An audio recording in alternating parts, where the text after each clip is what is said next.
తాకట్లో ఉన్న బంగారాన్ని విడిపించలేక వడ్డీల మీద వడ్డీలు కడుతూ ఇబ్బంది పడుతున్నారా? అయితే ఇప్పుడే సంప్రదించండి శివ గోల్డ్ కంపెనీ. మీ నమ్మకానికి మా హామీ శివ గోల్డ్ కంపెనీ. ఓ ప్రైవేటు బస్సు డ్రైవర్ నిర్లక్ష్యం 6 ప్రాణాలను బలికొంది. కాసేపట్లో స్వస్థలాలకు చేరాల్సిన వారి ప్రయాణాలకు గమ్యం లేకుండా చేసింది. హైదరాబాద్ విజయవాడ జాతీయ రహదారిపై జరిగిన రోడ్డు ప్రమాదంలో రాష్ట్రానికి చెందిన 6 ప్రాణాలు కోల్పోయారు. ఈ దుర్ఘటన మృతుల కుటుంబాల్లో అంతులేని విషాదం నింపింది.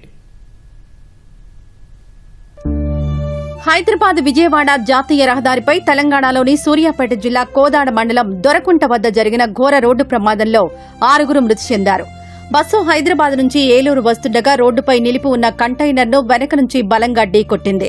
ఈ దుర్ఘటనలో 6 చనిపోయారు, మరికొందరు గాయపడ్డారు. క్షతగాత్రులను పోలీసులు కోదాడ ఆసుపత్రికి తరలించారు. తెల్లవారుజామున 4 గంటల సమయంలో ప్రమాదం జరిగినట్లు తెలుస్తోంది. కంటైనర్ను ఢీకొట్టడంతో బస్సులో గాఢ నిద్రలో ఉన్న ప్రయాణికులు ఒక్కసారిగా ఉలిక్కిపడ్డారు. కంటైనర్ను ఢీకొన్న బస్సు ముందు